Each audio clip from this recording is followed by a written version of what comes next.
Many of us artists self-sabotage, and it's usually in ways that we don't even think about. So in today's video, I wanted to give you a few examples of how you might be self-sabotaging without even realizing it. Number one is waiting until you feel inspired to start anything. And I feel like this is our biggest enemy. Thinking I'll create when the mood hits is one of the biggest traps that you can get yourself in. Daily routine will forever be better than, oh, I'll do it when I feel like it. If you go to work, you just go. But when it comes to drawing, it feels like something that you can do whenever because it's something you do for yourself, most likely. But if you were doing a commission, I doubt that you would do it whenever because then you actually have a deadline. The same thing goes for art school. I used to ask myself, oh, what if I get art block in art school? I realize now that there is no such thing as art block. You're waiting for somebody else to inspire you rather than meeting inspiration halfway. The gag is, inspiration often comes during the work, not before it. If you only create when you feel like it, you're building inconsistency into your process. This inconsistency can then lead to lowered confidence in your work. When you haven't drawn in a while, you start to doubt your abilities. Whereas if you draw every day, you constantly prove to yourself that you're capable. So drawing and painting doesn't intimidate you as much as it would if you didn't. Number two is constantly comparing yourself to other artists, thinking things like,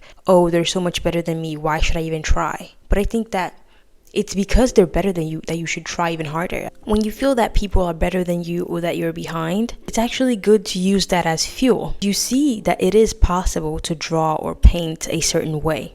You might not really know how, but that jealousy and that feeling of not feeling good enough, you should use that as fuel. Trust me, jealousy can be a huge driving force if you let it. Comparison can kill creativity, but it can also make you work harder depending on what you choose to do with it. So study others to learn, but not measure your worth. Your path is yours and yours only. Comparison can become a distraction almost. If you do want to compare yourself to other artists, it's best to do it in a way where you ask them for constructive criticism and ask how they got to where they are now. Number three is never finishing anything. You go through that honeymoon stage with your painting and then you drop it as soon as the spark disappears. Unfinished work robs your momentum. You don't get the full lesson, the full growth, or the satisfaction of completion.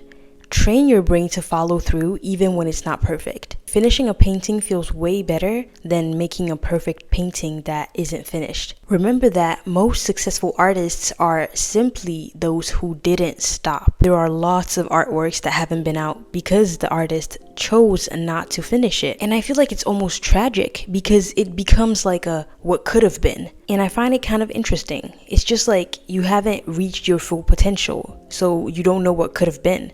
Every time you leave an artwork unfinished, ask yourself if you would want someone to see the finished product and be inspired. Sometimes that really helps me because I'm not making art just for myself. I'm making it for you as well. Number four is being overly critical of your work. That it's not good enough turns sometimes into I'm not good enough, and it gets old very fast. Yes, critique is very important, but some artists confuse self-awareness with self-attack. Harsh judgment can stunt progress. Growth comes from grace. Treat your work like a seed.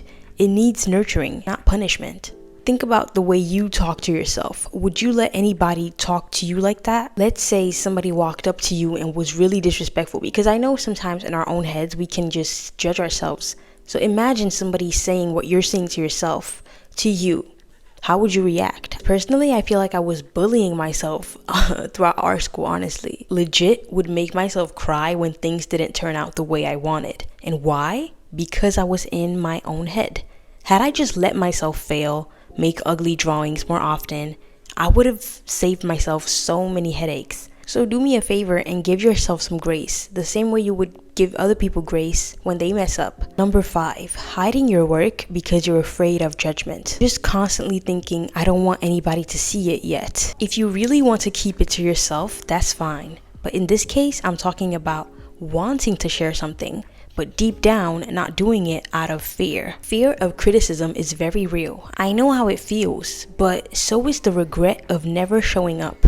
Art isn't just about creating, it's about sharing. You don't need to be ready, you just need to be brave enough to start. Also remember that something you might dislike could be loved by somebody else. Number 6 is not being able to take constructive criticism at all. I know it's annoying and almost insulting to hear someone say something negative about your artworks, but one thing I feel art school really taught me was how to take criticism like a champ. It has gotten to a point where no matter what people say to me when it comes to my art, if you can't help me improve, I generally do not care about the negative opinion. It has definitely also helped me in my YouTube journey because I don't see hate comments the way a younger version of me would. I hope these tips were helpful. Thank you guys so much for watching, and I'll see you in the next one. Mwah.